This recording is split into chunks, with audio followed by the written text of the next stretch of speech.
श्री सद्गुरु भगवान की जय। श्री गणपति गजानंद की जय। शुक्लांबरधरं देवं शशिवर्णं चतुर्भुजं प्रसन्नवदनं ध्यायेत् सर्वविघ्नोपशान्तये। शुक्लां ब्रह्मविचारसारपरमा माद्यां जगद्व्यापिनी वीणा पुस्तकधारिणीमभयदां जाड्यान्धकारापहां हस्ते स्फाटिकमालिकां विदधते पद्मासने संस्थितां वन्दे तां परमेश्वरीं भगवतीं बुद्धिं प्रदां शारदां।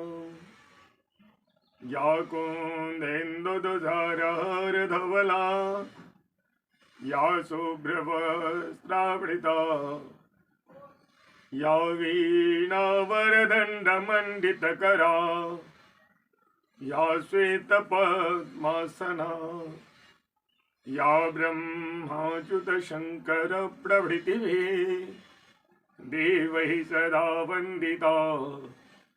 या मां पातु सरस्वती भगवती निःशेषजाड्यापहां। गुरुर्ब्रह्मा गुरुर्विष्णु गुरुर्देवो महेश्वरः गुरुः साक्षात् परब्रह्मा तस्मै श्री गुरुवे नमः। वन्दे बोधमयं नित्यं गुरुः शङ्कररूपिणं यमाश्रितोऽपि वक्रोऽपि चन्द्रः सर्वत्र वन्द्यते। अखण्डमण्डलाकारं व्याप्तं येन चराचरं तत्पदं दर्शितं येन तस्मै श्रीगुरुवे नमः। श्री सद्गुरु भगवान की जय। श्री नर्मदेश्वर महादेव की जय। श्री सोमेश्वर महादेव की जय। श्री महाकालेश्वर महादेव की जय। श्री वैद्यनाथ धाम महादेव की जय। श्री विश्वनाथ महादेव की जय। श्री नागेश्वरनाथ महादेव की जय। श्री त्र्यंबकेश्वर महादेव की जय। श्री भीमाशंकर महादेव की जय। श्री रामेश्वर महादेव की जय। श्री ओंकारेश्वर महादेव की जय। श्री घोष्मेश्वर महादेव की जय। श्री केदारेश्वर महादेव की जय। श्री अम्बे मात की जय। श्री महाकाली मैया की जय। महारानी जी सातों बहन की जय। श्रीनाथ बाबा की जय। श्री भैरव बाबा महादेव की जय। बोलो भाई सब संतन की जय। हरिहर महादेव हरिहर। आज 5वें दिवस हम लोग कथा में बैठे हैं।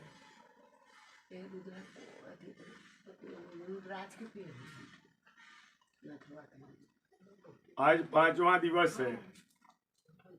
कथा में हम लोग बैठे हैं और कथा का श्रवण कर रहे हैं। आज हमारे भोलेनाथ का विवाह है। भोलेनाथ और माता पार्वती का आज विवाह होगा और बड़ी सौभाग्य है हम लोगों को कि हम लोग इस कथा को श्रवण करने के लिए बैठे हैं।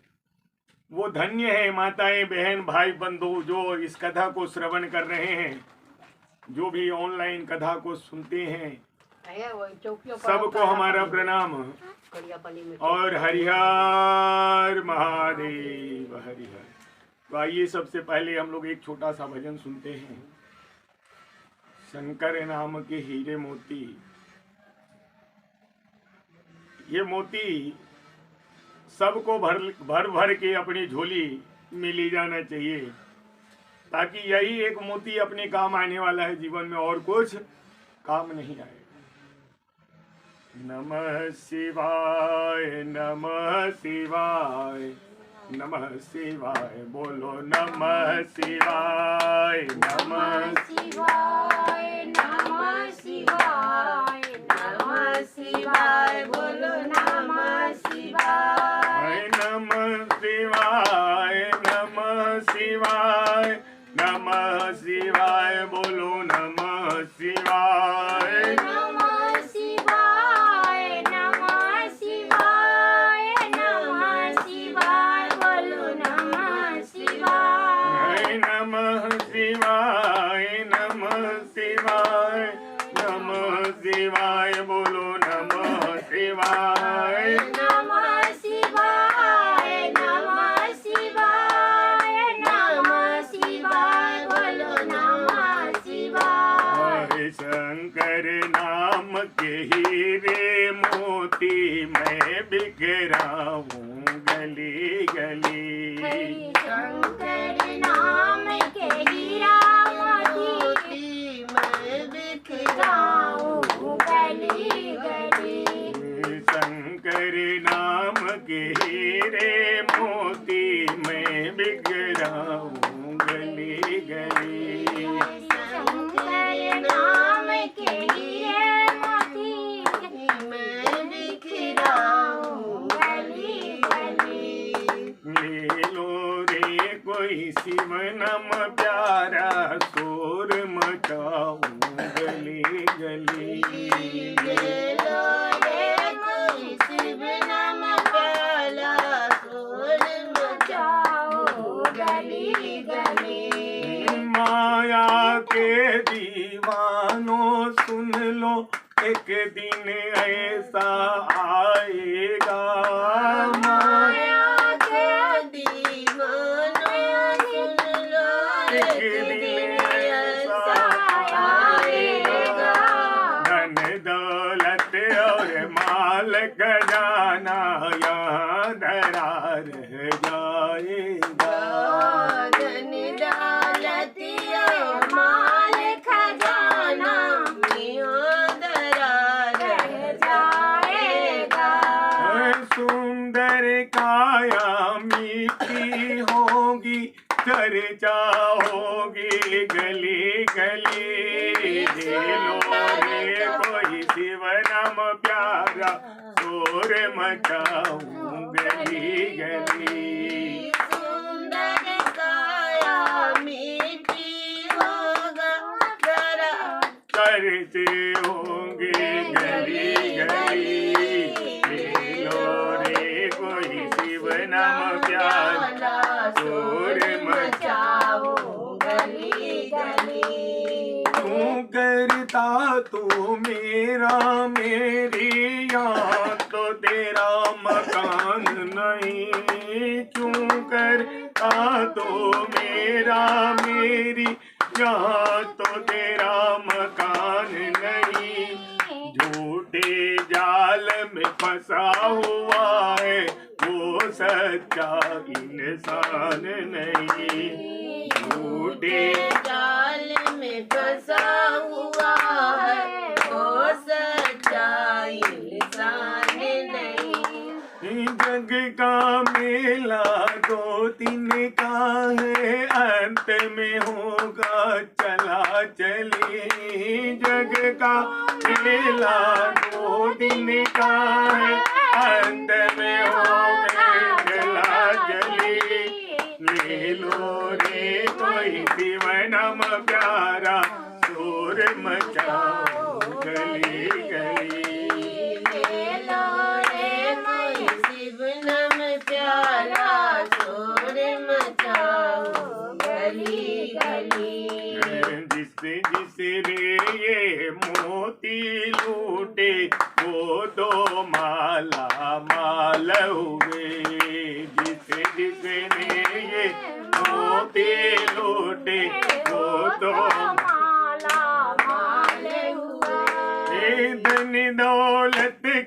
बने पुजारी आखिर वो कंगाल हुआ। धन दौलत के हुए पुजारी आखिर वो कंगाल हुआ। चांदी सोने वालों सुन लो बात बताओ करी करी। चांदी सोने वालों सुन लो बात बताओ करी करी। ले लो रे कोई शिव नाम प्याला शोर मचाओ करी करी।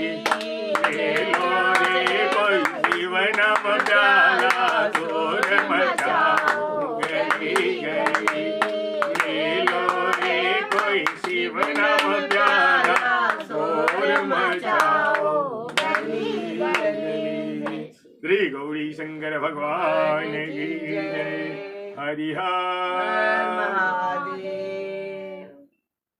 तो इस प्रकार कल आप लोगों ने माता पार्वती के तपस्या से प्रसन्न महादेव उन्हें वरदान देते हैं और महादेव नटराज के भेष में हिमालय पर जाकर नृत्य दिखाते हैं और ब्राह्मण वेशधारी महादेव का निंदा करते हैं। उसके बाद माता मैना कोप भवन में चली जाती है। उसके बाद सप्तर्षि आते हैं विवाह का प्रस्ताव लेकर। तो सप्तर्षि सब उनके साथ अरुणधति जो आती है, अरुणधति वशिष्ठ ऋषि की पत्नी, तो वशिष्ठ ऋषि और सब भी और अरुंधति सब जाके मैना को समझाते हैं।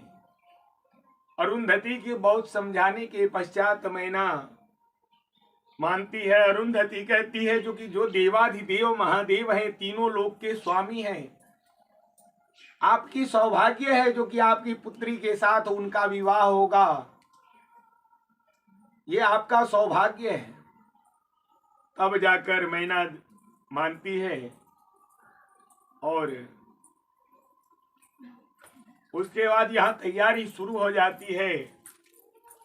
सभी देवता के पास निमंत्रण पहुंच जाता है, महादेव के पास से निमंत्रण जाता है, हिमालय राजा के पास से निमंत्रण जाता है। अब यहाँ कैलाश पे तो धूम मच रही है। यहाँ हमारे शिव जी के गण सब नाच रहे हैं, गा रहे हैं, बजा रहे हैं, जो भी आ रहे हैं उनका स्वागत कर रहे हैं, उनके सत्कार में लगे हुए हैं। हमारे महादेव का विवाह का तैयारी पूरा धूमधाम से चल रहा है। यहाँ हिमालय राजा विश्वकर्मा जी को बुलाते हैं। जैसे अपने यहाँ किन्हीं के बच्ची का शादी होता है या लड़के का शादी होता है तो मंडप वाले को बुलाया जाता है, जो कि मंडप वाला आएगा तो यहाँ टेंट लगाएगा, वो कुर्सी लाएगा, ये वो करेगा वो करेगा। लेकिन उस समय वो टेंट वाले हमारे विश्वकर्मा जी थे। तो विश्वकर्मा भगवान को बुलाया गया जो कि आइए और यहाँ टेंट लगाने का काम कीजिए। तो जब वहां पर पहुंचते हैं विश्वकर्मा जी, तो राजा हिमालय कहते हैं जो कि हे विश्वकर्मा, यहाँ इस हिमालय को ऐसा सजा दो, हिमालय को ऐसा सजा दो जो कि इसके सामने स्वर्ग भी फीका पड़ जाए, ऐसा सजाओ। जो देवता जैसा है, उनका जैसा नगर है, उनका जैसा घर है, उनके लिए वैसा व्यवस्था करो। इंद्र के लिए इंद्रासन जैसा व्यवस्था करो, विष्णु के लिए विष्णु लोक जैसा व्यवस्था करो, ब्रह्मा के लिए ब्रह्म लोक जैसा व्यवस्था करो। यानी जो भी देवता है उनका जैसा घर है वैसा ही यहाँ व्यवस्था होना चाहिए, वैसा ही उनका महल यहाँ दिखना चाहिए। विश्वकर्मा देव को शिल्पकार विश्वकर्मा जो उस समय घर बनाने में, मंडप बनाने में, सब कार्य करने में वही सक्षम थे। तो विश्वकर्मा जी तैयार होते हैं और हिमालय को इस प्रकार सजाते हैं, हिमालय को इस प्रकार सजाते हैं जो कि उसके सामने स्वर्ग भी फीका पड़ने लगता है। हिमालय पे सभी का भवन अलग अलग रूप से बनता है। सब जो भी हिमालय के पुत्र थे, पर्वत सभी, वो सब अपने अपने भेष बदल के आ रहे हैं, क्योंकि पर्वत अगर वहां पर आके बैठ जाए तो वहां बाराती कहाँ आएंगे, क्योंकि वहां तो पूरा पर्वते से भर जाएगा। इतने पुत्र हैं, हिमालय के पर्वत ही पुत्र हैं। जब हिमालय स्वयं पहाड़ है तो उनके पुत्र भी तो पहाड़ ही होंगे। तो इसलिए जो भी उनके पुत्र सब होते हैं वो सब मनुष्य रूप में अपना भेष बदल कर आते हैं। नदियां जो है वो भी सब अपने भेष बदल के आते हैं वहाँ हिमालय पर भगवान की विवाह देखने के लिए, जो कि भोलेनाथ का विवाह है। वहाँ कैसा दृश्य होगा वो देखने के लिए सब के सब पधारते हैं। इधर महादेव के पास, इधर महादेव जो सबको के पास निमंत्रण भेजते हैं नारद द्वारा, तो सब का निमंत्रण पाकर जो तो सब कैलाश को जाते हैं। इधर कैलाश पे भीड़ लगा है, उधर हिमालय पे भीड़ लगा है। हिमालय राजा वहां स्वागत के लिए तैयारी कर रहे हैं और यहाँ से हिमालय कैलाश से स्वागत करवाने की तैयारी हो रही है, जो कि जाएंगे बाराती तो वहां पे ये स्वागत होगा, वो स्वागत होगा। ऐसा विचार करते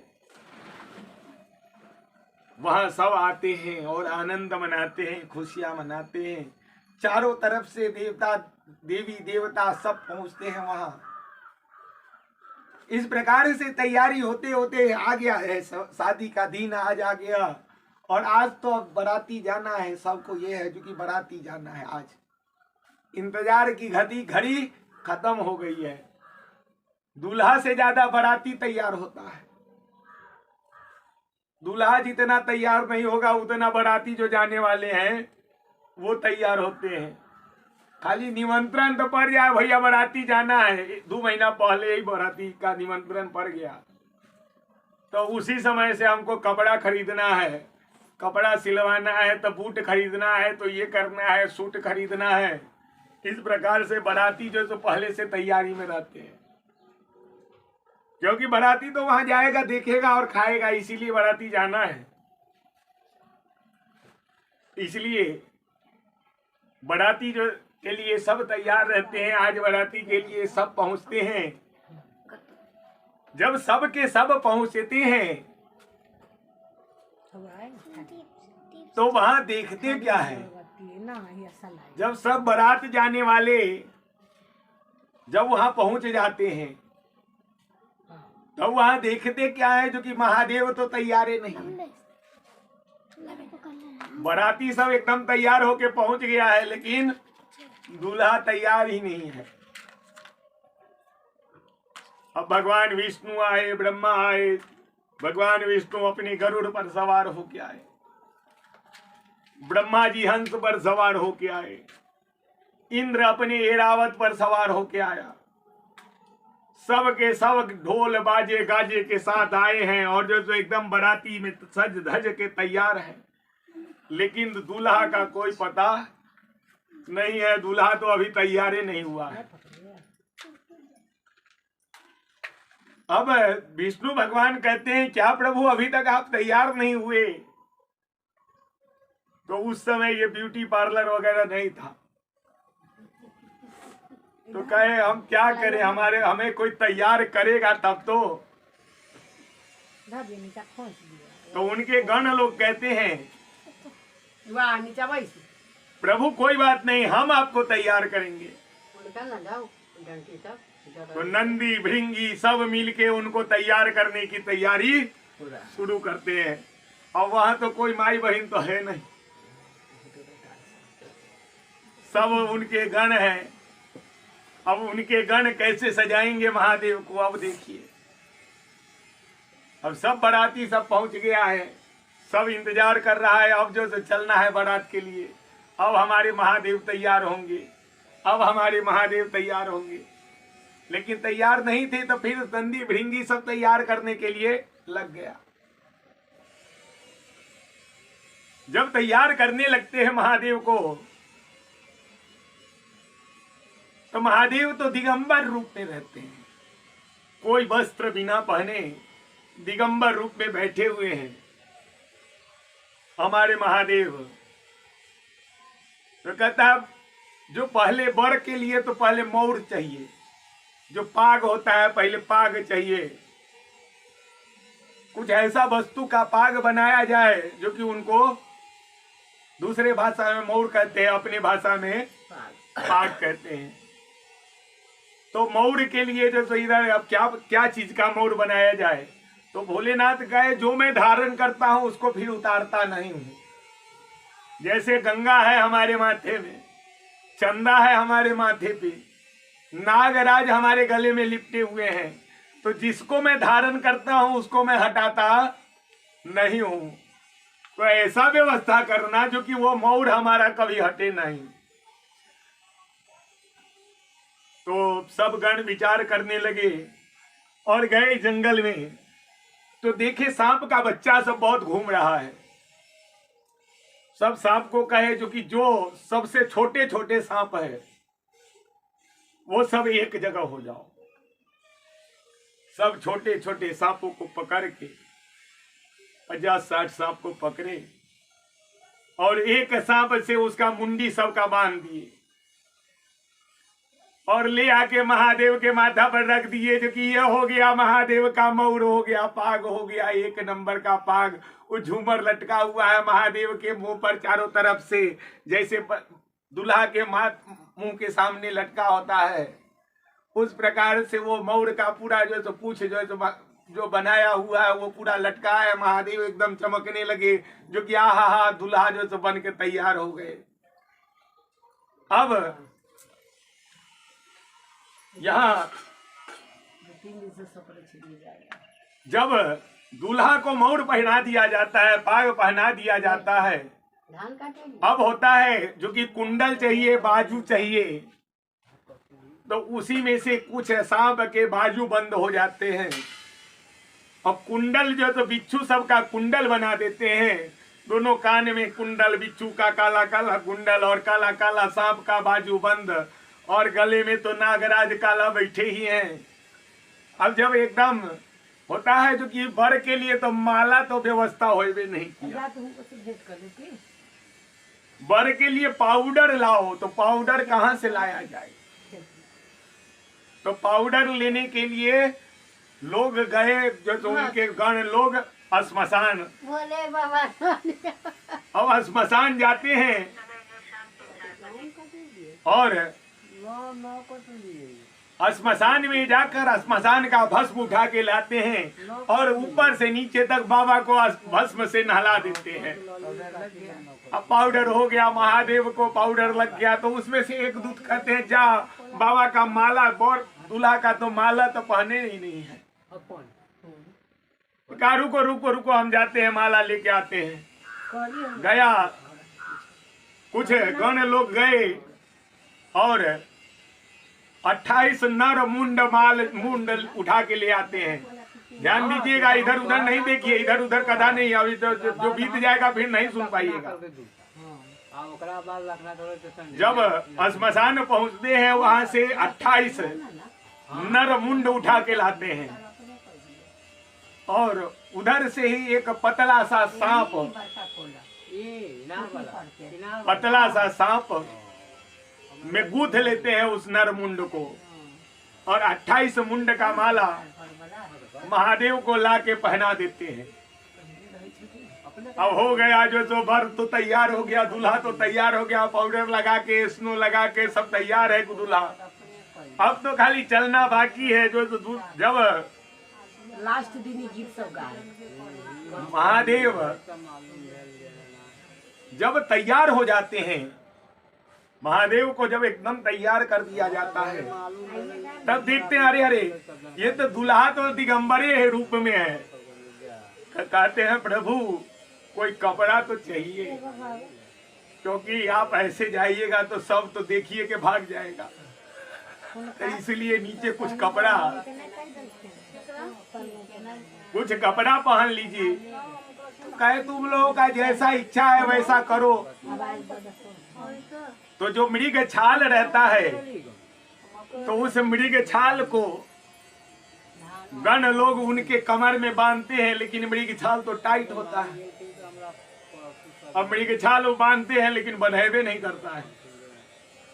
तो उसमें से एक गण कहता है रुको रुको रुको, जाता है दौड़ के एक लंबा सा सांप पकड़ के लाता है, और वो सांप से जो वो मृग छाल को बांध दिया जाता है, और वो सांप को समझा दिया जाता है जो कि देखो हम लोग जो नाचेंगे गाएंगे ना, तो तू थोड़ा बर्दाश्त करना, तू नाचने के चक्कर में मत पड़ना, नहीं तो हमारे बाबा दिगंबर हो जाएंगे।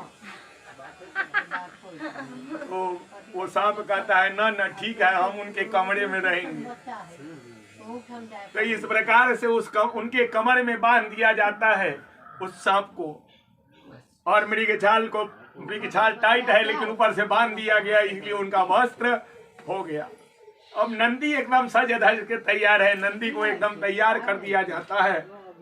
अब जब तक तो नंदी तैयार है, इधर जो महादेव को देखने के लिए जैसे ही सब आते हैं सब भगवान, तो कहते हैं जो कि भागो भागो, पहले तो हम लोग आगे चलो, क्योंकि दूल्हे के बराबर तो बारात होना चाहिए। तो दूल्हा और बाराती में कोई मेल नहीं है, इसलिए पहले हम लोग आगे चलते हैं, ये दूल्हा पीछे से आते रहेंगे अपना गण के साथ में। तो इसलिए पहले चलते चलो, भागो जल्दी से यहाँ से, न तो ऐसा होगा जो कि हम लोग को भी कुछ मिलेगा नहीं, क्योंकि अगर साथ में जाएंगे तो वहाँ आगत स्वागत नहीं होने वाला है। इसलिए पहले हम लोग भागो, तो सब देवता आगे आगे चले, स्वागत हो जाएगा। जब तक बाराती आए, जब तक दूल्हा आएगा उससे पहले हम लोगों का स्वागत हो जाएगा। चलो चलो चलो। अब चल दिए विष्णु भगवान, चल दिए ब्रह्मा जी, चल दिए जितने देवगण थे सबके सब देवता से चल दिए। अब बच गए महादेव हमारे, और दो चार जो गण थे, नंदी भृंगी श्रृंगी जो सब गण थे, वो सब खाली बचे। तो कहे प्रभु ये तो सब के सब चले गए, हम लोग तो बस इतने ही आदमी बचे प्रभु बारात में, क्या करें? तो कहे कोई बात नहीं, अपने वाले को बुलाओ। तो कहे नंदी महाराज कहते हैं अपने वाले को तो निमंत्रण नहीं गया है। तो कहे अपने वाले को निमंत्रण की जरूरत नहीं है, तब देव नंबर अपने वाले को नंबर निमंत्रण की जरूरत नहीं है। तो वहाँ बिगुल बजाते हैं, आज जैसे ही बिगुल बजता है वैसे ही उधर से आवाज होता है हरा हरा हरा हरा हरा हरा। तो इस प्रकार से उधर से हल्ला होने लगता है, उधर से हल्ला होता है, जैसे ही बिगुल बजता है वैसे ही सबको पता चल जाता है जो कि हमारे महादेव हमको बुला रहे हैं। तब सब के सब उधर से आते हैं, किसी के पास माथा नहीं है, किसी के पास 4 गो माथा है, कि कोई अपना माथा ही हाथ में लेके चल रहा है, किसी का पाँवे नहीं है, और किसी का कितना पाँव है, किसी का हाथे नहीं है, कोई टांग का हाथ में टांगे को लेके चल रहा है, कोई बिना पाँवे का है। तो जैसे इस प्रकार से सब उनके पीछे आया, जो सब आ गया।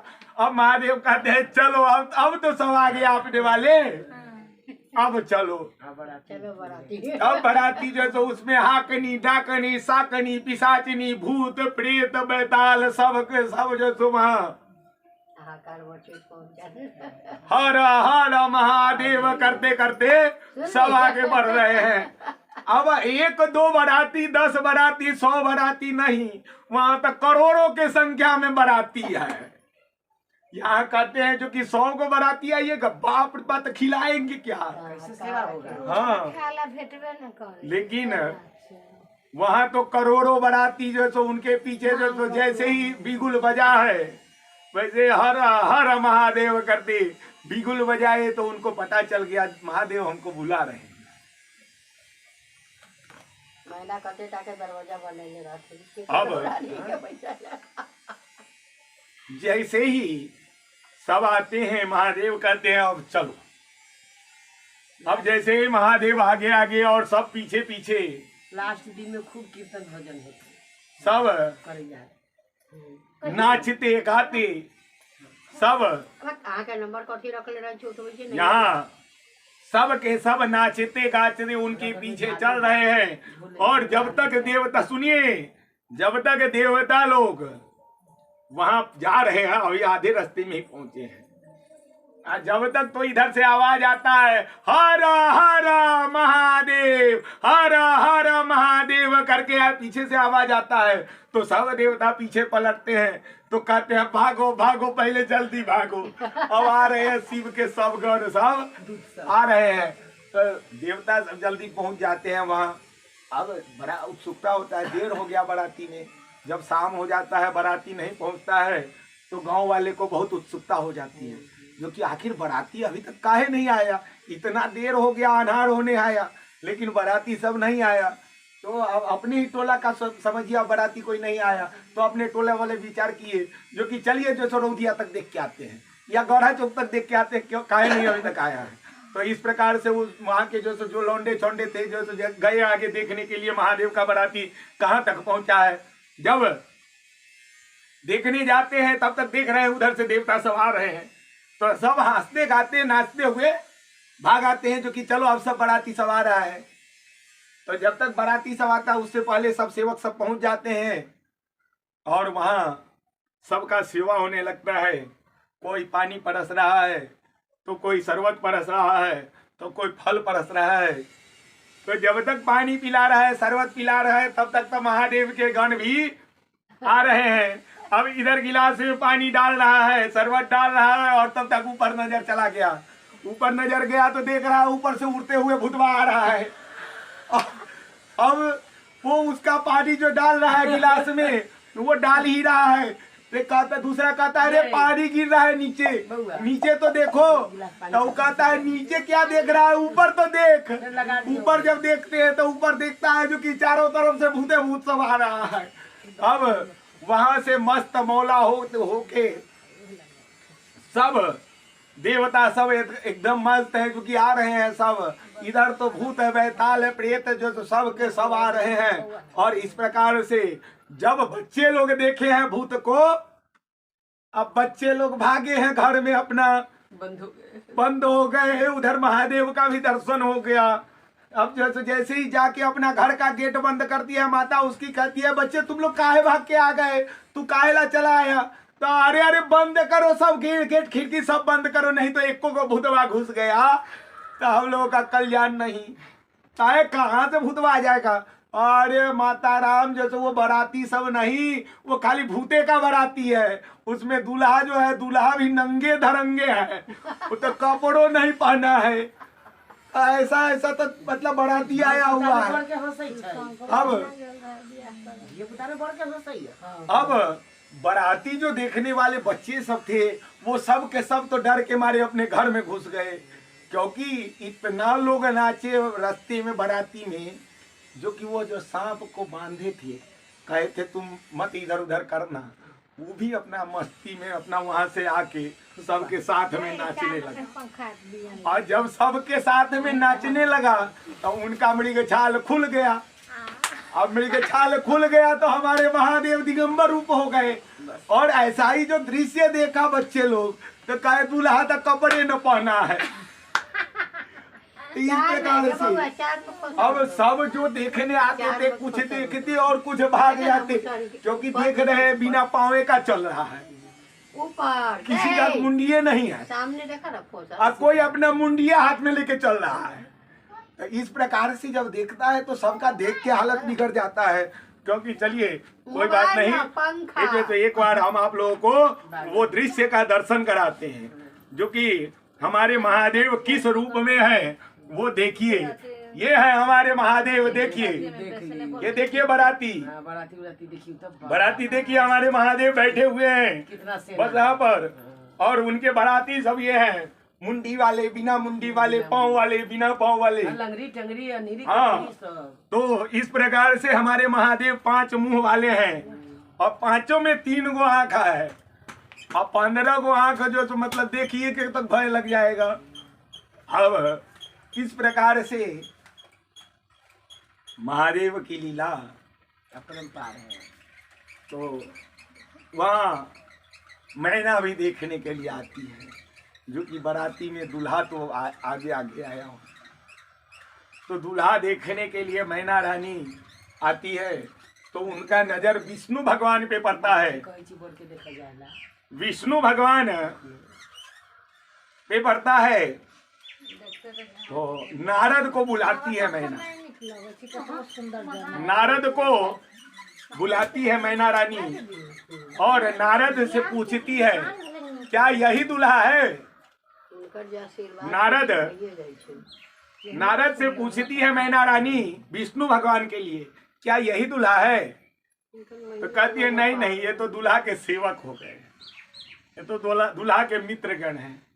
तब मैना रानी और प्रसन्न हो जाती है, जब उनका सेवक इतना सुंदर है तो दूल्हा कितना सुंदर होगा।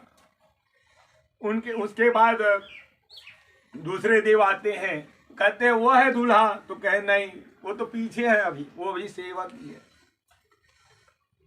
इस प्रकार से सबको देखते हैं, लेकिन दूल्हा को अभी तक नहीं देखे होते हैं। यहाँ महादेव की लीला, महादेव उनके सामने आते हैं, जैसे ही देखती है मैना रानी उन्हें, वैसे ही तो मूर्छित हो जाती है, बेहोश होके गिर जाती है।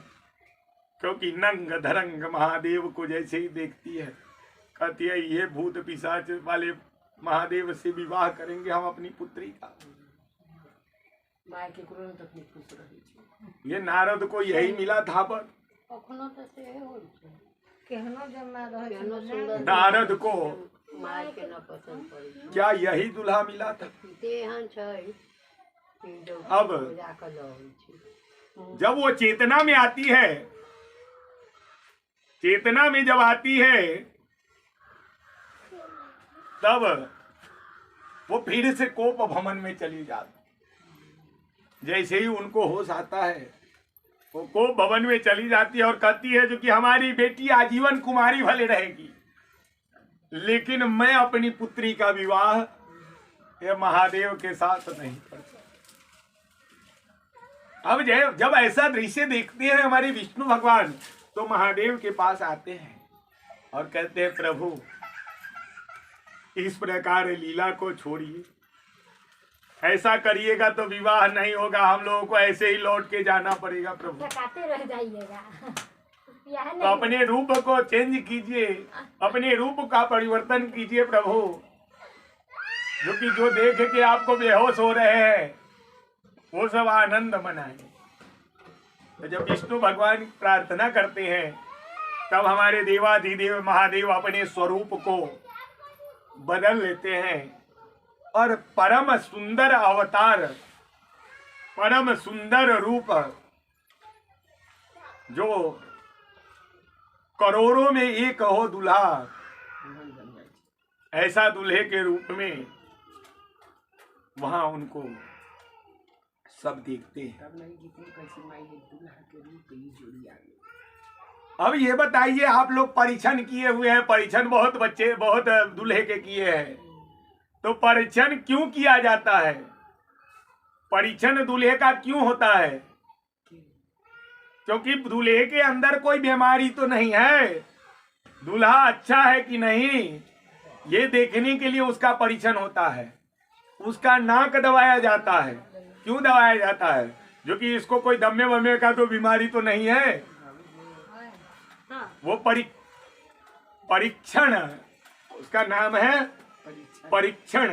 जिसको अपनी भाषा में कहते हैं परिछन। परिछन कर चलू ना। हाँ, तो परिछन यानी सबसे पहले तो नाक दबाते हैं कि नहीं, उसके बाद उसके सब वस्त्र उतरवाते हैं, उसके गले में डोरी लगा के ले जाते हैं, यानी उसका हर एक प्रकार से परीक्षण होता है, जांच होता है। हाँ, जो कि ये दूल्हा सही है कि नहीं, इसका हाथ सही है, पैर सही है, इसके हार्ट का बीमारी तो नहीं है। सब जो परीक्षण अगर सही नहीं होता है तो वही जो सो लंगड़ा लूल्हा या कोई बीमारी वाला होता है। अगर परीक्षण उसका नहीं किया जाए सही तो सही परीक्षा न ले। हाँ, सही परीक्षा ले तो बहुत बरखनो खुल जाए। तो इसलिए बाद में घुराइएगा, पहले कथा को सुनिएगा। हाँ, और आपको पूरा दुनिया देखेगा, ये सुन लीजिएगा आपका बात जो आप बतियाइएगा यहाँ, तो वहाँ जो दुनिया भर के लोग देखेंगे वो कहेंगे जो कि ये कौन बतिया रहा है और किस प्रकार से इसी समय में बात करने का समय मिला है, कथा के समय में ही। इसलिए कथा के समय में एक शांति बनाए रखें ताकि आपका आवाज दूसरा नहीं सुने। तो प्रेम से बोलिए शंकर भगवान की, हरिहर महादेव। इस प्रकार महादेव का परीक्षण होता है। परीक्षण के बाद मैना रानी फिर उन्हें ले जाती है और विवाह संपन्न हो जाता है। ब्रह्मा जी के द्वारा उनका विवाह होता है। विवाह के बाद महादेव को कोहबर में ले जाया जाता है और उनके सोने की व्यवस्था की जाती है। अब बड़े भाग्य महादेव के, जो कि कभी तो आराम किए नहीं, सब दिन तो बेचारे तपस्या में रहे महादेव। अब ससुराल पहुंचे हैं तो अपनी मिथिला के तरह उनका विवाह हुआ है। जिस तरह से अपने ब्राह्मण में, हमारे मिथिला में ब्राह्मण का 4 दिन के बाद पुनः शादी होता है, विवाह होता है, उसी प्रकार से महादेव का विवाह हुआ है। तो महादेव 4 दिन अंदर आराम किए हैं घर के अंदर, यानी जीवन में तो कभी उनको सोने का मिला नहीं था, आराम मिला नहीं था, क्योंकि सब दिन तो वो तपस्या में ही रहे। लेकिन जब विवाह उनका हुआ है उसी समय ये सुख उनको प्राप्त हुआ है। उसके बाद यहाँ बाराती सब भी खा पी के एकदम आनंद मनाते हैं। बाराती सबको भी जाने का इच्छा नहीं हो रहा है, बाराती सब भी वहां पर डटे हुए हैं। आज जब तैयारी हो रहा है बाराती सब, तो हिमालय राजा कहते हैं कुछ दिन तो और रुकिए। राजा हिमालय कहते हैं कुछ दिन और रुकिए। इस प्रकार से बहुत दिन व्यतीत हो जाता है। वहां सब मेहमानी करते हैं, खूब खाते हैं, खूब पीते हैं, वहां बाराती का आनंद लेते हैं और इस प्रकार बहुत दिन व्यतीत हो जाता है। महादेव का 4 दिन के बाद जब विवाह होता है, पुनः विवाह, फिर वहां अपनी ससुराल में आराम करते हैं। हमारी ही तरह महादेव भी, जैसे महादेव आराम किए थे वैसे ही मैं भी ससुराल में 1.25 महीना रहा हूं। 1.25 महीना मैं भी ससुराल में आनंद किया हूं। तो 1.25 महीना तक हमारे महादेव भी लगभग रहे हैं। तो 1 महीना जब बाराती सब का हो जाता है तब बाराती सब कहता है ना अब तो जाना ही पड़ेगा, क्योंकि महादेव ससुराल में नहीं आनंद ले रहे हैं। उनके साथ में जितने बाराती गए थे 100 महीनों तक वहां पड़े हुए, डटे हुए हैं। अब सब वहां से आदेश लेके निकलते हैं, सबको महादेव कहते हैं अब जाइए। लेकिन सबका प्रेम तो महादेव में बंधा हुआ था, सबका प्रेम महादेव में छिपा हुआ था। इसलिए सब बाराती सब भी वहां से रिटर्न हुए और आधे रास्ते में आके रुक गए। किस लिए आधे रास्ते में रुके? जो कि आखिर महादेव तो इसी होके जाएंगे कैलाश। तो जब महादेव आएंगे तब यहां से हम लोग जाएंगे। यानी इतना प्रेम जो कि कोई बाराती रुकेगा दूसरे एक दूसरे के लिए तो रुकेगा ही नहीं, दूल्हे के लिए दुल्हन के लिए कौन रुकेगा। अब महादेव वहां से कहते हैं जो कि अब तो हमें आदेश कीजिए, अब हमें जाना पड़ेगा। तब जाके मैना तैयार होती है जो कि ठीक है, राजा हिमालय भी तैयार होते हैं, ठीक है आप लोगों को विदा कर देंगे। अब आता है यहां महादेव अपने ससुराल में आनंद करते हैं, आराम करते हैं और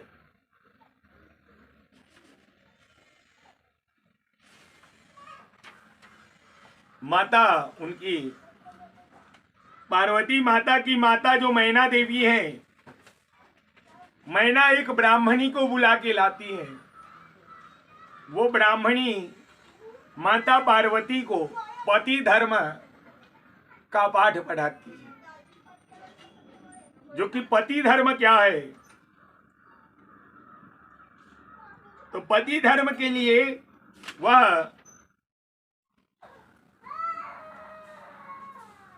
ब्राह्मणी पति धर्म का पाठ माता पार्वती को सिखाती है। कहती है, धन्या पतिव्रता नारी नान्या पूज्या विशेषतः पावनी सर्वलोकानां सर्वपापौघनाशिनी। यानी धन्य है वो पतिव्रता नारी जो अपने पतिव्रत धर्म का पालन करती है। वो धन्य है वो पतिव्रता नारी जो अपने पति धर्म का पालन करती है। वह अनेक प्रकार के पुण्य को अर्जित करती है। जो पतिव्रता नारी है उसको हर एक प्रकार के पुण्य प्राप्त होते हैं। इसलिए पति धर्म क्या है वह समझो। तो पति धर्म समझाती है माता को। जब पतिव्रत समझाती है तो कहती है, पतिव्रता को नारी को सबसे पहले चाहिए कि पति के हर एक सुख दुख का वो ख्याल रखे। पति के खाए बिना वो न खाए, पति खा ले फिर भोजन करना चाहिए। पति सो जाए फिर सोना चाहिए।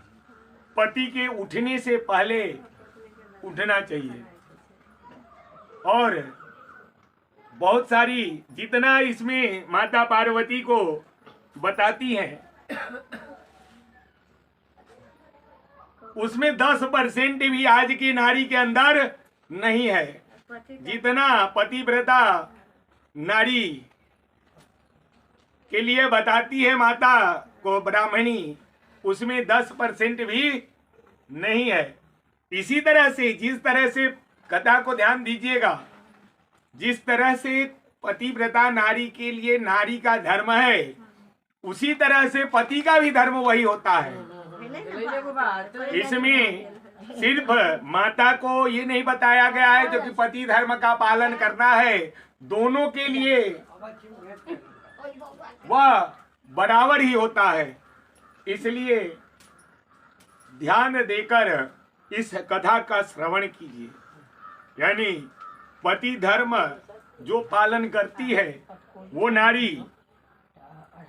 वो धन्य है। वो पतिव्रता नारी वो धन्य है जो पतिव्रत धर्म का पालन करती है। तो पतिव्रत धर्म में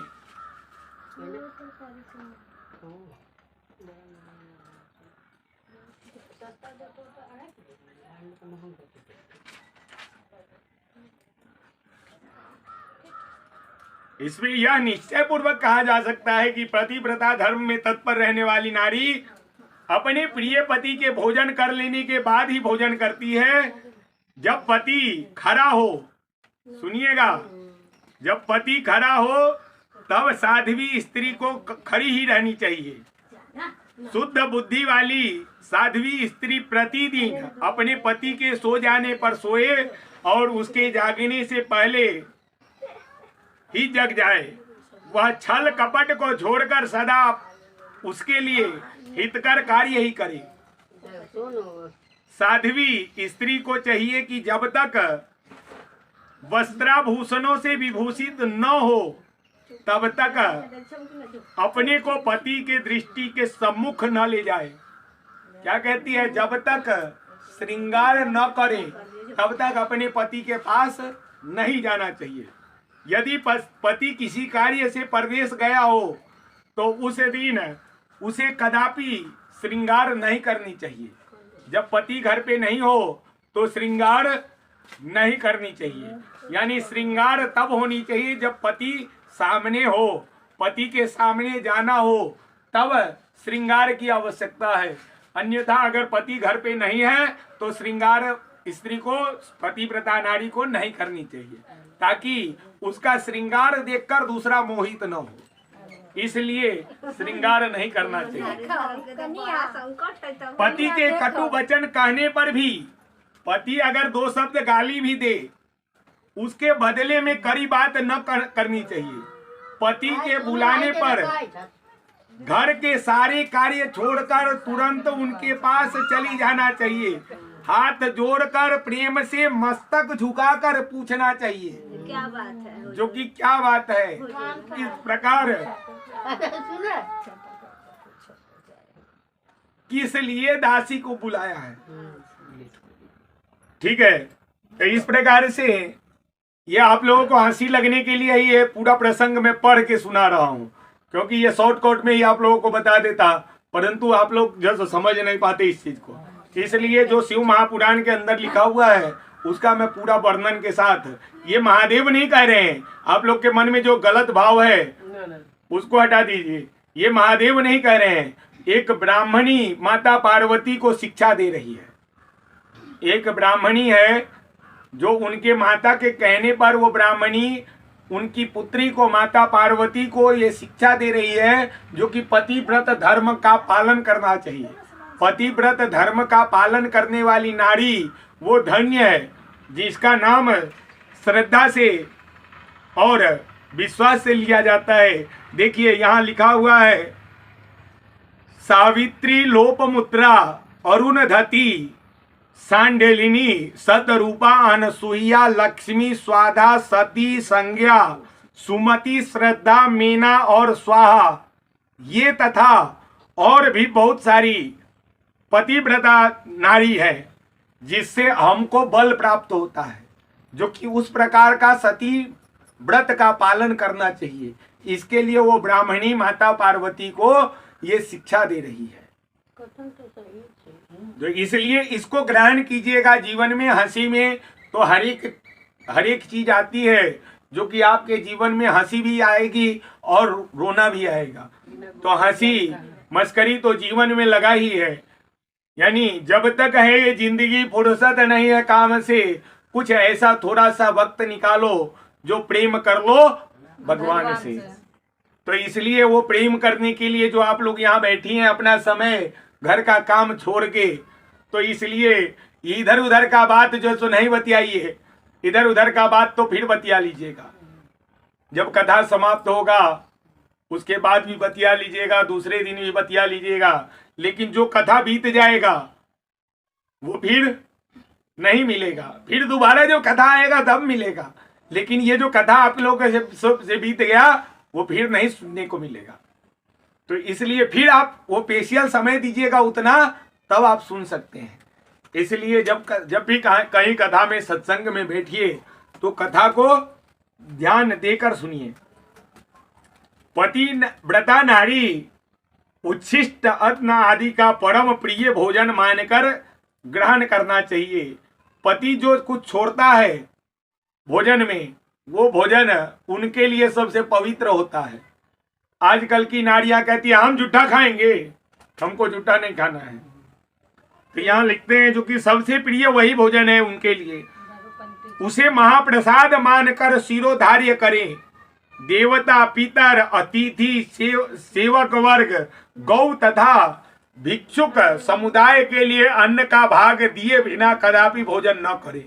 पतिव्रता धर्म में तत्पर रहने वाली गृहिणी देवी को चाहिए कि वह घर की सामग्री अगर खत्म हो जाता है तो डायरेक्ट उन्हें नहीं कहना चाहिए अपने पति को, उससे 4 दिन पहले बताएं, 2 दिन पहले बतानी चाहिए, ताकि उन्हें कोई प्रकार का कष्ट न हो। पति की आज्ञा लिए बिना उपवास व्रत आदि न करे, अन्यथा उसे उसका कोई फल नहीं मिलता। अगर पति कहता है कोई व्रत नहीं करना है तो नहीं करना चाहिए, उससे उस व्रत का फल प्राप्त नहीं होता। अगर पति कहा जो कि ये व्रत करो आप, तभी उसका फल आपको प्राप्त होगा।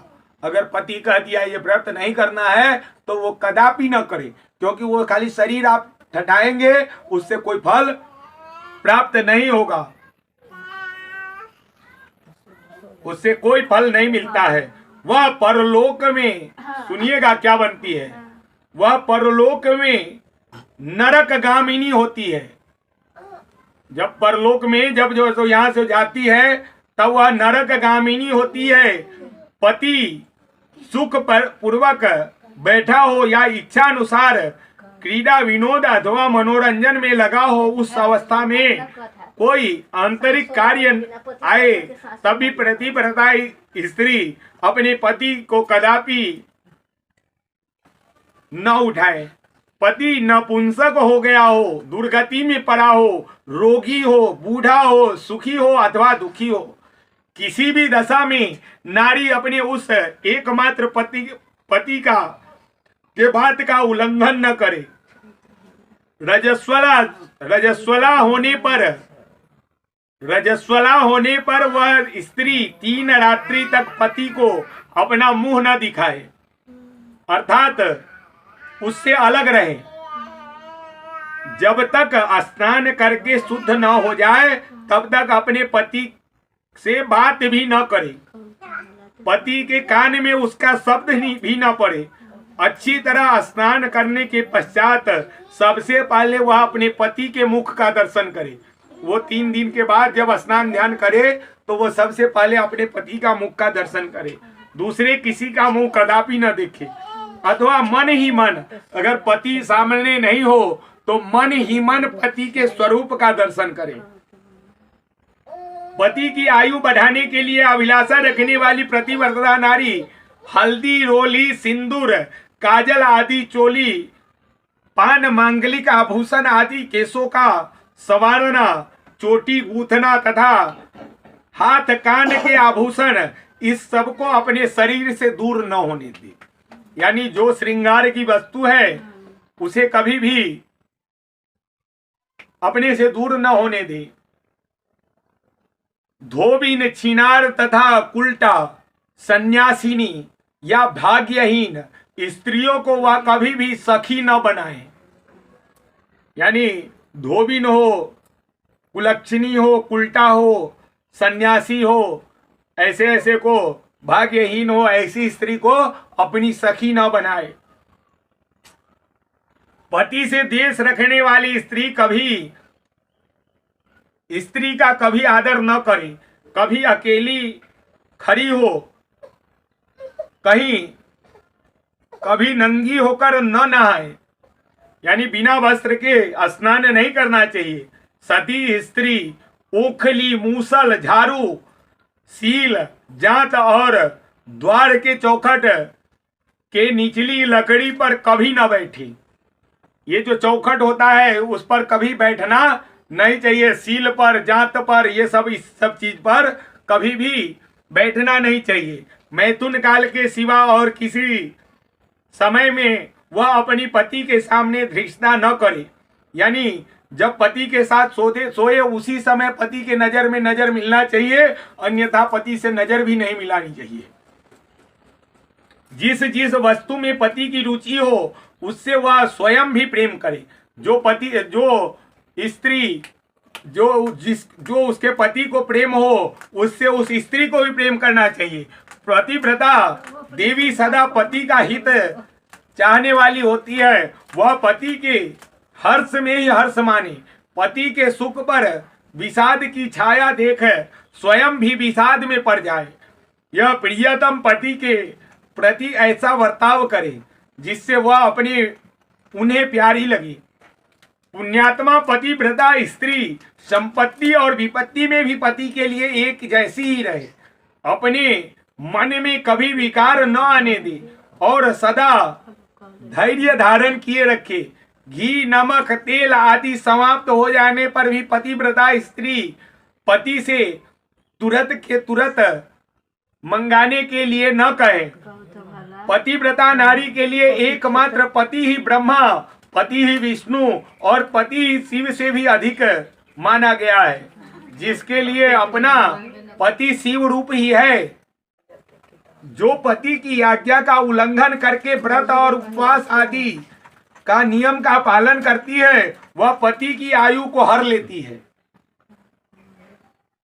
और मरने पर नरक में जाती है। जो स्त्री पति के कुछ कहने पर क्रोध पूर्वक कठोर उत्तर देती है, पति अगर कुछ कहते हैं और उसका कठोर रूप में उत्तर देती है, वह गांव में कुतिया और निर्जन वन में सियारिन होती है। यानी गांव में चौराहे की कुतिया होती है और निर्जन वन में सियारिन बनती है।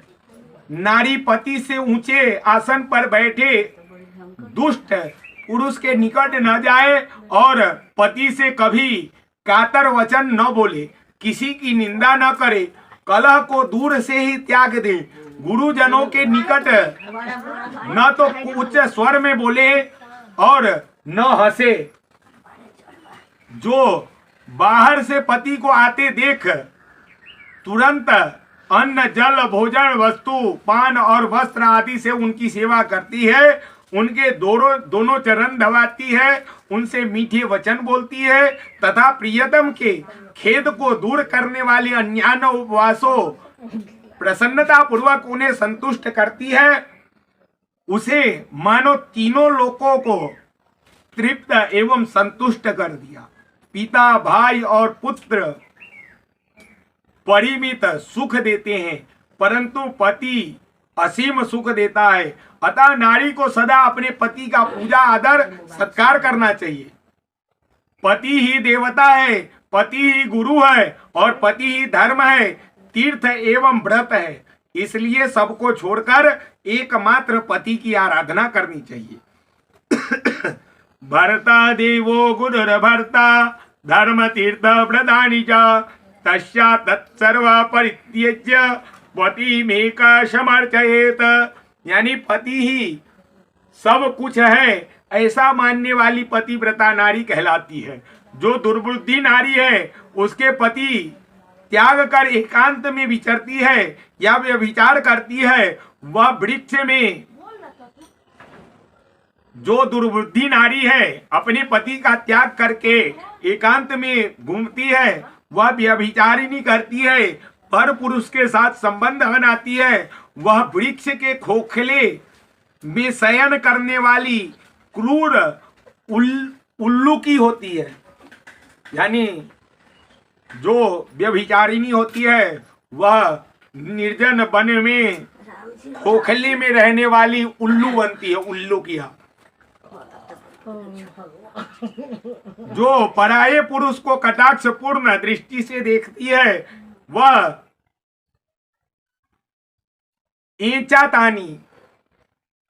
तानी यानी जैसे कूद कूद के चलने वाली, जैसे लंगड़ी, वो लंगड़ी बनती है। देख, और पति को छोड़कर अकेले मिठाई खाती है, वह गांव में सुअरी होती है। अथवा बकरी होकर अपनी ही विष्ठा खाती है। जो पति को तू कहकर बोलती है, वह गूंगी होती है। जो सौत से सदा ईर्ष्या रखती है, वह दुर्भाग्यवती होती है। जो पति की आंख बचाकर किसी दूसरे पुरुष को दृष्टि डालती है, वह कानी होती है, टेढ़े मुंह वाली तथा कुरूप होती है। जैसे निर्जीव शरीर तत्काल अपवित्र हो जाता है, उसी तरह पतिहीन सदा अपवित्र हो जाती है। इसके लिए वह जन्मदाता पिता धन्य है तथा वह पति भी धन्य है, जिसके घर में पतिव्रता देवी वास करती है। पतिव्रता के पुण्य से पिता, माता और पति के कुल को 3 पीढ़ियों के लोग स्वर्ग में सुख भोगते हैं।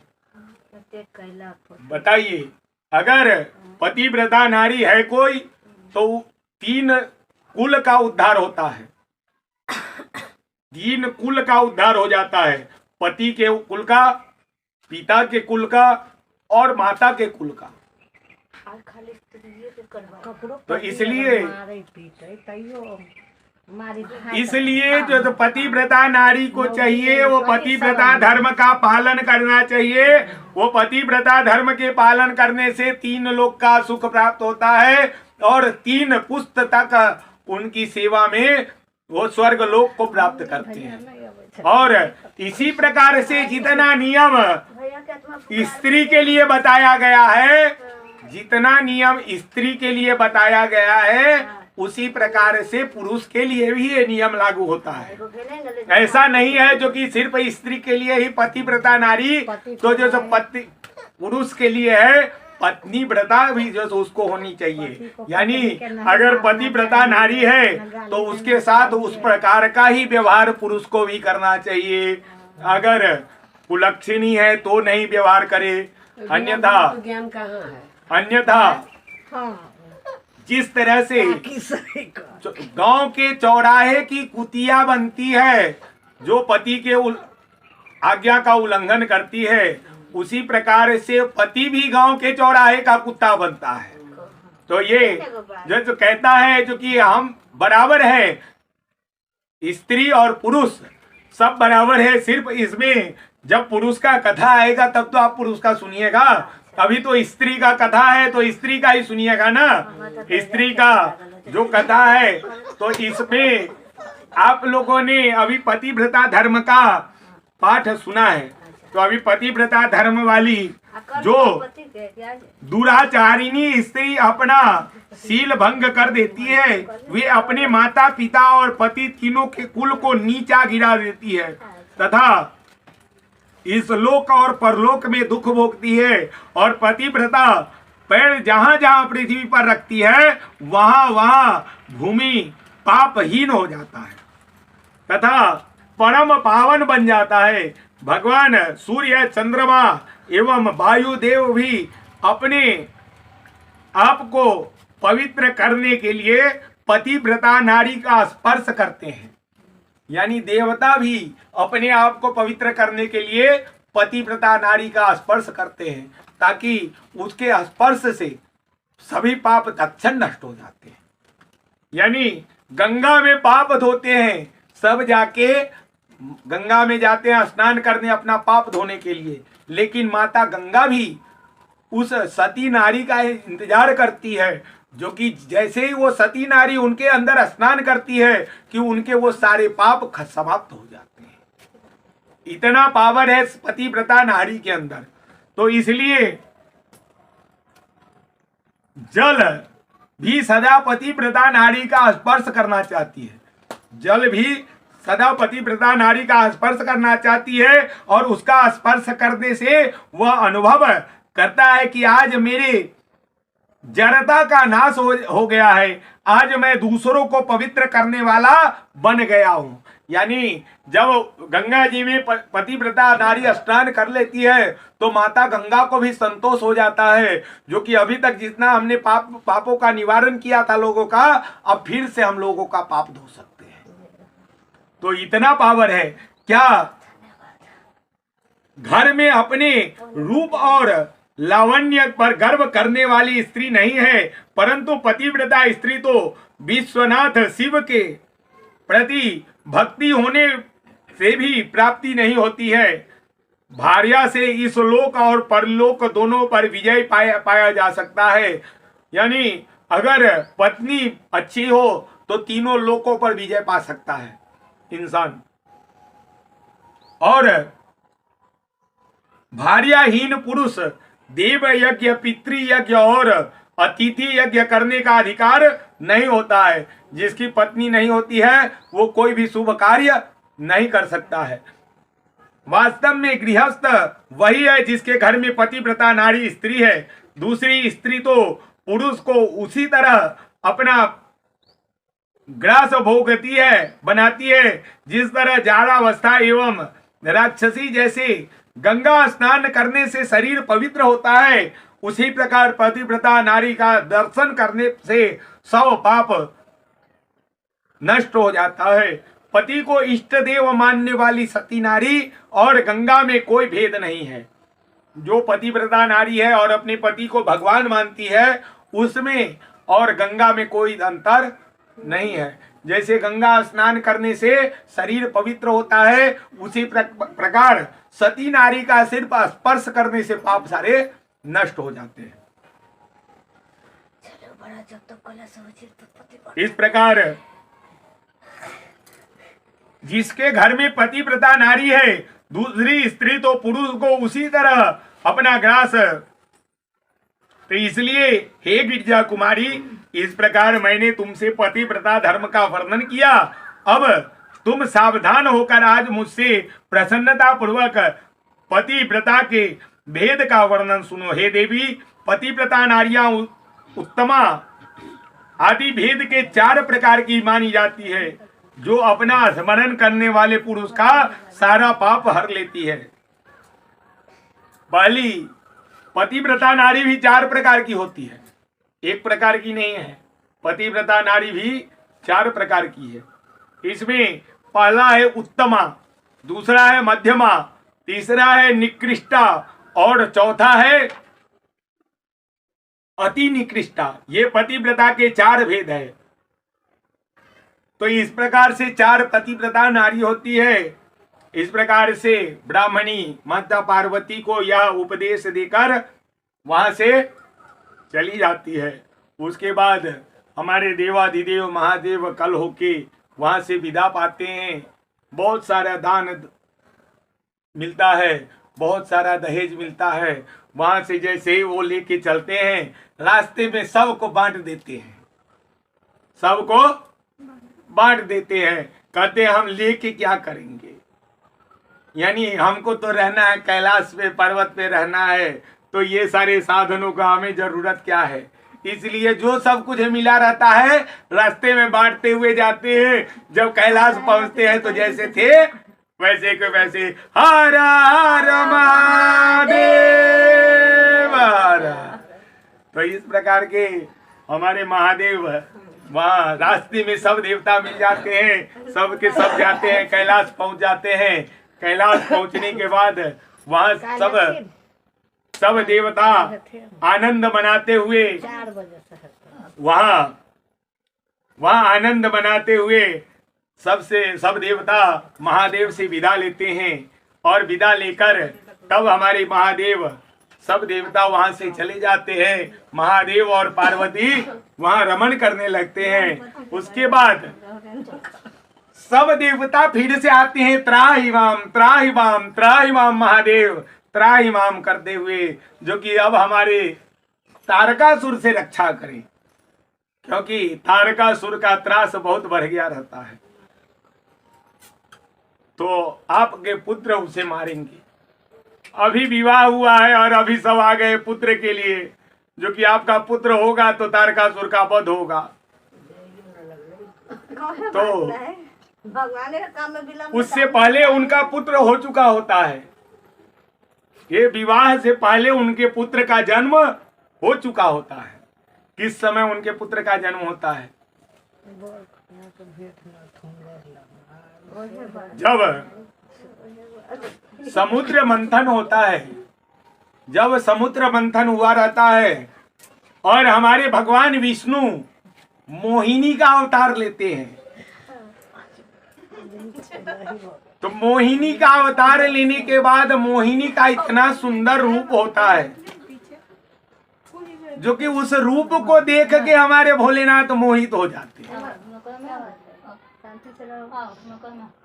और उससे उनके वीर्य का पतन हो जाता है और समुद्र के किनारे जंगल में वो झुड़ियों में वह वीर्य बात होती है। और वहाँ जो किताब के नहीं रखा वहाँ की जो सहचरी हैं, कीर्तिकाएं हैं, वो कीर्तिकाओं द्वारा उसका सेवन होता है और वहाँ पर बच्चा उत्पन्न लेता है। वहाँ पे कार्तिक जी का जन्म होता है और वो कीर्तिकाएं 6 कीर्तिकाएं हैं, तो 6 कीर्तिकाएं उसका सेवन करती हैं, उसका लालन पालन करती हैं वो बच्चे का। अब जब वो कीर्तिकाएं उनका सेवा करती है तो इसके लिए उनका नाम पड़ता है कार्तिकीय। और 6 कीर्तिकाएं हैं इसलिए उनके 6 मुंडी हैं। हमारे कार्तिक भगवान का 6 मुंडी है। जब सभी देवता वहां पहुंचते हैं तब वहां ब्रह्मदेव कहते हैं जो कि आपके पुत्र तो पहले से उत्पन्न हो चुके हैं, आप उसको बुलाइए। तब फिर नंदी भृंगी सब वहां जाते हैं और कीर्तिकाओं से कार्तिक भगवान को मांगते हैं, लेकिन कीर्तिकाएं देने से इनकार करती हैं, कहती है नहीं ये तो हमारे पुत्र हैं, मैं कैसे दे दूंगा, दे दूंगी। लेकिन वहां कार्तिक के भगवान उन्हें समझाते हैं और कहते हैं जो कि आप भी हमारे साथ चलो माताओं। तो 6 माता को लेकर वो भी उनके साथ लेकर कैलाश पहुंचते हैं। इधर कथा आती है, जब वहां पहुंचते हैं तो उनको सब के सब आनंद मनाने लगते हैं, कहते हैं जो कि हमारे कष्ट को मिटाने वाले आ गए हैं। और वहां से महादेव से आज्ञा पाकर वहां कार्तिक भगवान को लेकर तारकासुर के वध के लिए निकलते हैं। तारकासुर का वध करने के लिए जब पहुंचते हैं, वहां पहुंचते हैं तो वहां वीरभद्र से भी लड़ाई होती है, लेकिन वीरभद्र भी उस तारकासुर से परास्त हो जाते हैं। फिर विष्णु भगवान से युद्ध होती है, विष्णु भगवान भी परास्त होते हैं। फिर बाद में कार्तिक भगवान उनसे युद्ध करके उन्हें परास्त करके उसका अंत कर देते हैं। सेनापति कार्तिक महाराज कार्तिक भगवान को लेकर सबके सब फिर वहां कैलाश वापस आते हैं, कैलाश में खुशियां मनाने लगते हैं। इधर उससे पहले की कथा है, उससे पहले की कथा है जो माता पार्वती और उनकी दोनों सखी जया और विजया दोनों संग में रहती है। तो एक दिन माता पार्वती को जया और विजया कहती है, क्या कहती है जया और विजया, क्योंकि हे माता, शिव जी के तो बहुत सारे गण हैं लेकिन आपके लिए कोई गण नहीं है, आपके लिए कोई स्पेशल गण तो होना चाहिए। जैसे शिव जी के लिए गण सब हैं उस प्रकार से आपके तो कोई गण है ही नहीं। तो माता विचार करने लगती है और कहती है हाँ हाँ सही बात है। ऐसा विचार करके वो अपने महल में जाती है। और एक दिन इसलिए वो बोलती है जो कि एक दिन है माता पार्वती नंदी महाराज को द्वार पे खड़ा कर देते हैं और द्वार पे खड़ा करके कहते हैं जो कि तुम यहाँ द्वार की रक्षा करो, मैं स्नान करने जा रही हूँ। तो माता पार्वती स्नान करने जाती है, लेकिन इतनी में महादेव भोले भंडारी घूमते फिरते पहुंच जाते हैं। तो गेट पर नंदी महाराज खड़े रहते हैं। तो नंदी कहते हैं जो कि प्रभु माता स्नान कर रही हैं। फिर भी महादेव कुछ सुनते नहीं हैं और सीधा वो घर में महल में प्रवेश कर जाते हैं। घर के अंदर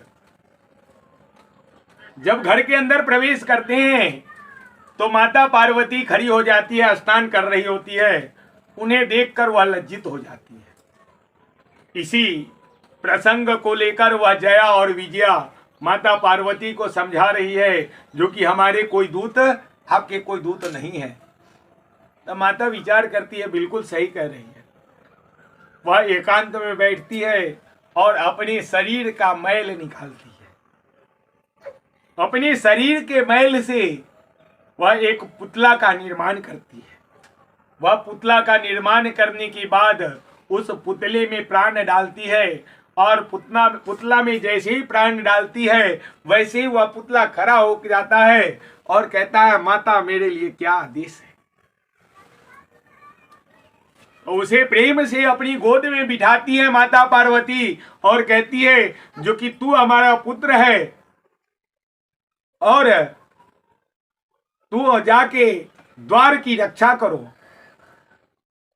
ऐसा समझाने के बाद उन्हें एक दंड दे देते हैं हाथ में। वह डंडा लेकर गणपति महाराज जाकर द्वार पर खड़े हो जाते हैं। द्वार पर खड़े होते हैं। जब तक इधर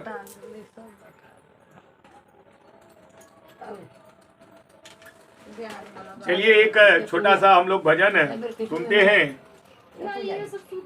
एक छोटा सा प्यारा सा भजन हम लोग श्रवण करेंगे, जो कि आप लोग कहते हैं भजन ही नहीं करते हैं। तो आइए हम लोग भजन करते हैं।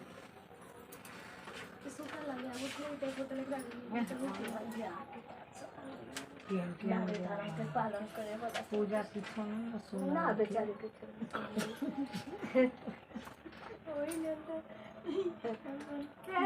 ज्ञान होइत रह, सब दुख भाग गइत रह। पूजा बाकी रह गया। हम सब लूट लेना। आत्मा में विराजब तब न लूट लेली से तो सब राजा घर में चोर घुसली सब लोग चल गए। हमरा बात के गौर करू। हमरा हम कुकर्मी क्यों न, लेकिन हम बात कौन चीज सब बेटों के पछले ना बहू के पछले। कई बात कहाँ ज्ञान का कहीं देवे भाई साहब एक आकी त खाली ना पहला तो कभी बेटो के कही बेटियों पुतों के कही या कुकर्मी हम छी तो हमहू अपन सोचब। चोर के पकड़े के कोशिश कर, चोर पकड़ा गया। इतने फायदा ना चोर घर में घुसले तो ओकरा पकड़ली न निकल गेली तब बजले से कोनो फायदा नहीं। भोलेनाथ तुम्हारे मंदिर में मैं नया पुजारी आया हूँ।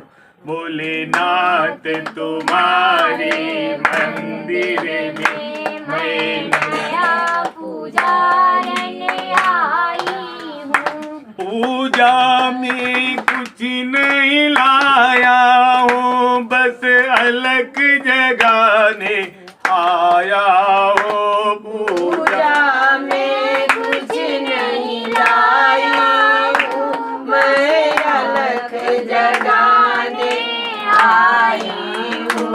पूजा में कुछ नहीं लाया हूँ, बस अलग जगाने आया हूँ। भोलेनाथ तुम्हारी मंदिर में एक नया पुजारी आई हूँ। मन को तो बनाया मंदिर है, मन को तो बनाया मंदिर है और मूरत तेरी बिठाई है। मन को तो बनाया मंदिर है और मूरत तेरी बिठाई है। पूजा की शक्ति दो भोले, मैं शरण तुम्हारे आया हूँ। पूजा की शक्ति दो भोले, मैं शरण तुम्हारी आई हूँ। भोलेनाथ तुम्हारे मंदिर में मैं नया पुजारी आया हूँ। भोलेनाथ तुम्हारे मंदिर में एक नया पुजारी आई हूँ। भोलेनाथ तुम्हारे मंदिर में मैं नया पुजारी आया हूँ। भोलेनाथ तुम्हारे मंदिर में एक प्रेम पुजारी आई हूँ। बरसों की तो बात ही क्या है, बरसों की तो बात ही क्या, युग बीत गए तुम्हें मनाने में, है बरसों की तो बात ही क्या, युग बीते तुझे मनाने में, कब तो आ जाओ मेरे भोले, मैं तुम्हें मनाने आया हूँ, अब तो आ जा मेरे भोले, मैं तुम्हें मनाने आया हूँ, भोलेनाथ तुम्हारे मंदिर में एक प्रेम पुजारी आए। इस बैर भाव की दुनिया में कोई भी मित्र नहीं मिलता, इस बैर भाव की दुनिया में कोई भी मित्र नहीं मिलता, जब नाम सुना तेरा भोले, तुझे मित्र बनाने आया हूँ, जब नाम सुना तेरा भोले, तब मित्र बनाने आया हूँ। मन को तो बनाया मंदिर है, और मूरत तेरी बिठाई है, मन को तो बनाया मंदिर है, और मूरत तेरी पूजा की शक्ति दो भोले, मैं शरण तुम्हारे आया हूँ, पूजा के शक्ति दो मैं शरण तुम्हारे आया हूँ, भोलेनाथ तुम्हारे मंदिर में मैं नया पुजारी आया हूँ, भोलेनाथ तुम्हारे मंदिर में एक प्रेम पुजारी आए। भोलेनाथ तुम्हारे मंदिर में एक प्रेम पुजारी आए। शिव भोला भंडारी, शंकर भोला भंडारी, शिव भोला भंडारी, शंकर भोला भंडारी, शिव भोला भंडारी, शंकर भोला भंडारी। अब देखिए यहाँ एक भक्त का कथा है, एक भक्त जो उन्हीं से वरदान प्राप्त करता है और उन्हीं के पीछे दौड़ता है। तो ऐसे भक्त कौन है? देखिए, भस्मासुर ने करी तपस्या बर दीना त्रिपुरारी है, यानी भस्मासुर जब तपस्या किए हैं तो भगवान जो वरदान दे दिए हैं। तो ये कथा क्या है? जब ये कथा है उससे पहले की, ये भस्मासुर बहुत बड़ा शिव भक्त रहता है। तो शिव भक्त रहता है तो वो कैलाश पहुंच जाता है, शिव जी से मिलता है और कहता है जो कि प्रभु हमारे लिए कोई सेवा बताओ। तो कहते हैं तुम्हारे लिए यही सेवा है जो कि रोज हमारे लिए स्मशान का भस्म, ताजा भस्म लेके आना। कहता है ठीक है प्रभु। तो रोज वह जाता सुबह सुबह और ताजा स्मशान का भस्म लेकर महादेव के पास जाकर पहुंचाता। बहुत समय बीत गए, बहुत समय बीत गए। एक दिन उसकी पत्नी कहती है रोज रोज आप भस्म ढूंढते हो तो आप ऐसा कुछ तपस्या क्यों नहीं करते जो कि भस्म का कारखाना ही आप खोल दो। बोले भस्म का कारखाना कैसे खुलेगा? तो बोले आप महादेव से आशीर्वाद तो प्राप्त करो तब तो भस्म का कारखाना खुलेगा। तो अपनी पत्नी के कहने से वो चले जाते हैं तपस्या करने, और तपस्या करने से महादेव प्रसन्न हो जाते हैं। तो महादेव जब प्रसन्न हो जाते हैं तो कहते हैं जो कि मांगो वर मांगो, मैं तुमसे प्रसन्न हूं। तो कहते हैं प्रभु मुझे ऐसा वरदान दीजिए जो मैं जिसके सर पे हाथ रखूं वह भस्म हो जाए। ये तो गड़बड़। मैं जिसके सर पे हाथ रखूं वह भस्म हो जाए, तो भगवान भोलेनाथ कहते हैं तथास्तु, जाओ, तू जिसके माथे पे हाथ रखेगा वही भस्म हो जाएगा। ऐसा वरदान प्राप्त करके वह घर आ जाते हैं और फिर कल होके सुबह वह निकलते हैं, कहते हैं जो कि मैं आता हूँ भस्म का उपाय करके। पनिया के नहा पर मत पहाड़। तो पत्नी उनकी कहती है जोड़े वाला कथा है। जो कि आप तो भस्म का कारखाना खोलने के लिए गए थे, तो क्या हुआ, आप वरदान प्राप्त करके नहीं आए? तो कहे जो कि हाँ, वरदान तो हमें मिल गया, जिसके सर पे हाथ रखेंगे वो भस्म हो जाएगा। तो कहे जो कि भाई आप भोलेनाथ वरदान तो दे दिए है, और वो सच वरदान दिए हैं कि झूठ वरदान दिए हैं, इसका परीक्षा पहले किए हैं? नहीं, परीक्षा कहाँ किए हैं? तो जाइए आप भोलेनाथ के ही जो सर पे हाथ रख के मतलब इसका परीक्षा करके आइए। यानी सही बात कर। वह चल दिए भोलेनाथ के माथे पे हाथ रखने के लिए। तो भोलेनाथ के पास जैसे ही वो पहुंचा तो कहे भोलेनाथ आखिर क्या बात है भस्मासुर, तो आखिर क्यों आए हो? तो बोले प्रभु हमें परीक्षा करनी है। तो कैसी परीक्षा करनी है? तो आपने जो वरदान दिया है वो सत्य है कि नहीं?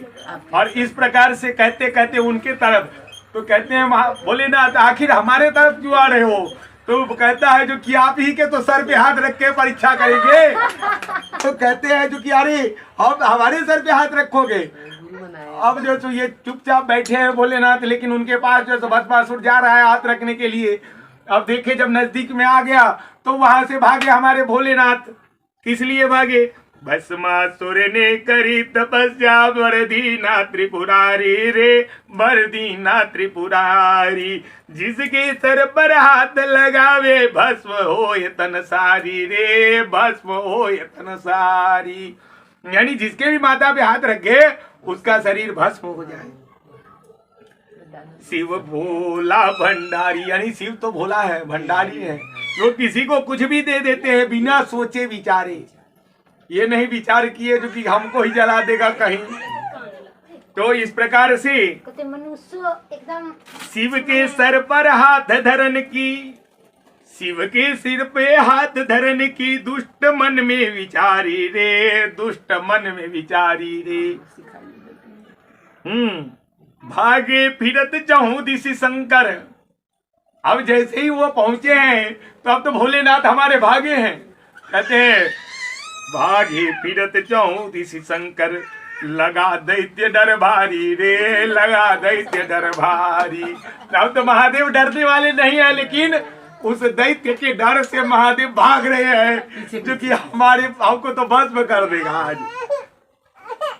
अब यह जब देखते हैं विष्णु भगवान, जब विष्णु भगवान जब देखते हैं जो कि हमारे भोलेनाथ भाग रहे हैं और उसके पीछे भस्मासुर भाग रहा है, तब गिरिजा रूप धरी हरि बोले। अब गिरिजा का रूप धारण किए हैं, एकदम सुंदर नारी का रूप धारण किए हैं भगवान विष्णु, और उस असुर को रोकते हैं, भस्मासुर को रोक लेते हैं और कहते हैं गिरिजा रूप धरी हरि बोले, बात असुर से प्यारी रे, बात असुर से प्यारी, जो तू मुझको नाच दिखावे, जो तू मुझको नाच दिखावे, हो नार तुम्हारी रे, हो नार तुम्हारी। यानी अगर तू मुझे नृत्य दिखा देगा तो मम्मी का बेटी ले भाई, जब तू मुझे नृत्य दिखाएगा तो उसी समय मैं तुमसे विवाह कर लूंगी।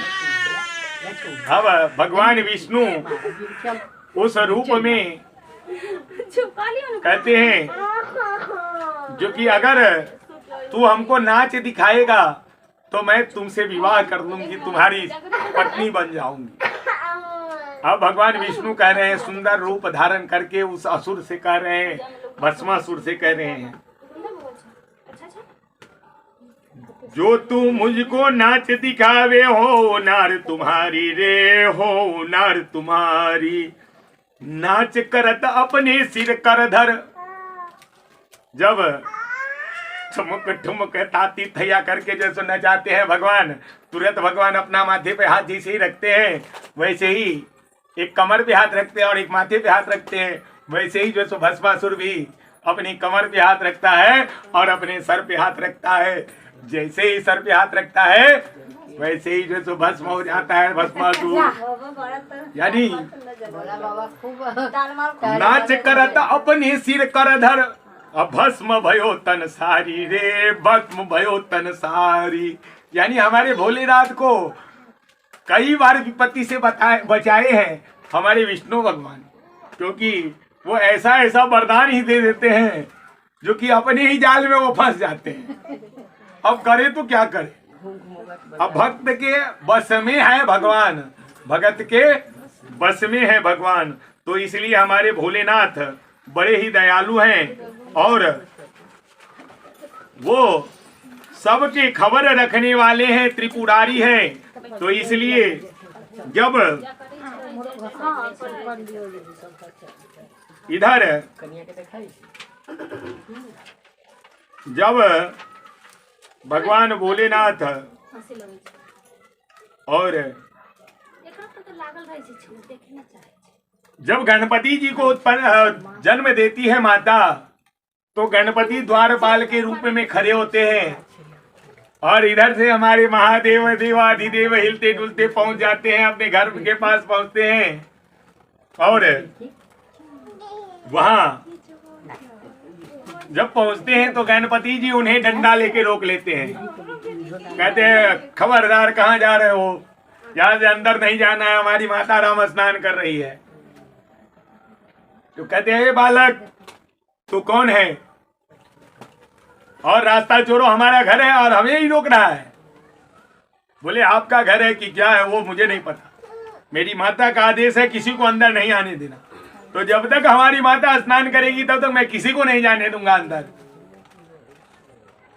अब महादेव उसको बहुत धमकाते हैं,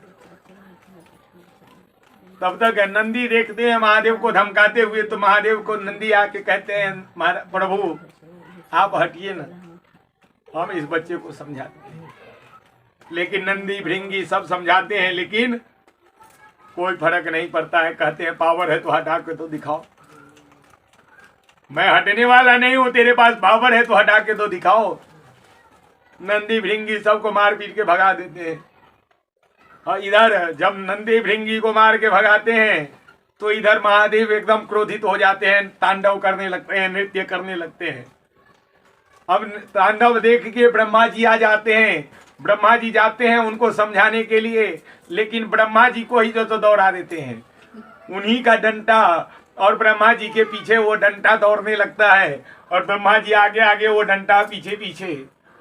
इस प्रकार से ब्रह्मा भी अपना जान बचा के भागते हैं। अब देखते हैं क्या करें।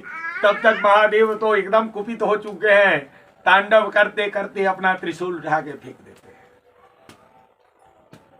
और जैसे ही त्रिशूल फेंकते हैं कि महादेव के त्रिशूल से गणपति जी का गर्दन कट जाता है और मां जोर से चिल्लाते हैं। अब जैसे ही यह शब्द माता के कानों तक पड़ता है, माता घर से दौड़ती हुई बाहर निकलती है और बाहर निकलती है जब तक देखती है जो कि हमारे बच्चे का तो गला कटा हुआ है, धड़ अलग है, गला अलग है। ऐसा देखने के बाद माता बहुत कुपित हो जाती है, लेकिन वहां सभी देवता पहुंच चुके होते हैं। माता को समझाने के लिए जाती हैं, लेकिन माता कहती है जो कि कदापि मैं शांत नहीं रहने वाली हूं। मेरे पुत्र को जो जीवित करेंगे हमारे महादेव, तभी मैं शांत होंगी, अन्यथा मैं तीनों लोक को नष्ट कर डालूंगी। क्योंकि पुत्र के लिए तो सब वैसा ही प्रेम है, जैसे हमारी माता को वैसी दूसरी माता।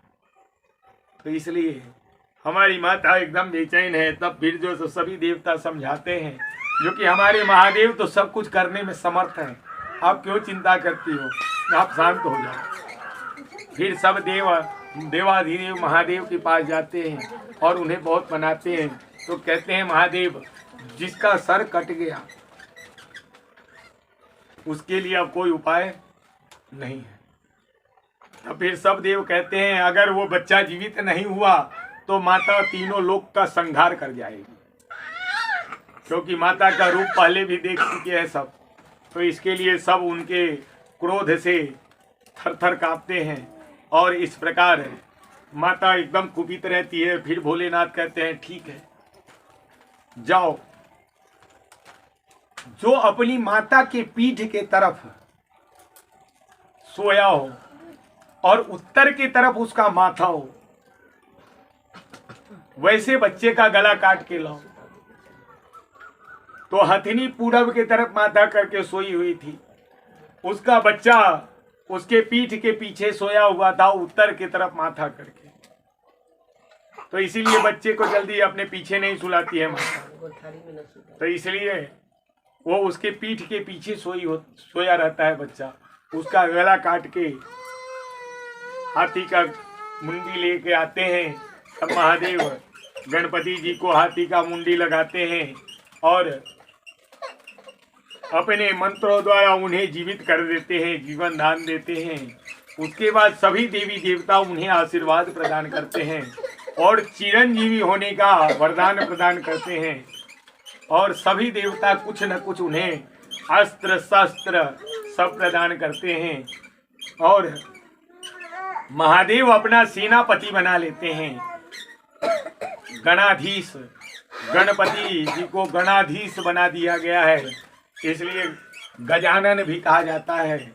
गणपति जी को गणेश का मुंडी, हाथी का मुंडी लगा है, इसलिए उन्हें गजानन भी कहते हैं। उनके तो हजारों नाम हैं। तो उसी समय सबसे पहले पूजन का अधिकार उसी समय प्राप्त हुआ है, यानी कोई भी पूजन करें तो सबसे पहले हमारे गणेश जी का पूजा करेंगे, तभी आप कोई भी कार्य आपका शुभ हो सकता है। तो इस प्रकार से गणेश जी के पूजा का महत्व आगे भी आएगा, जो कि जब हमारे महादेव गणेश जी का पूजा करते हैं तब त्रिपुर का भी वध करते हैं। जब तक महादेव गणेश जी का पूजा नहीं किए रहते हैं तब तक वो त्रिपुर के वध करने में भी असमर्थ रहते हैं।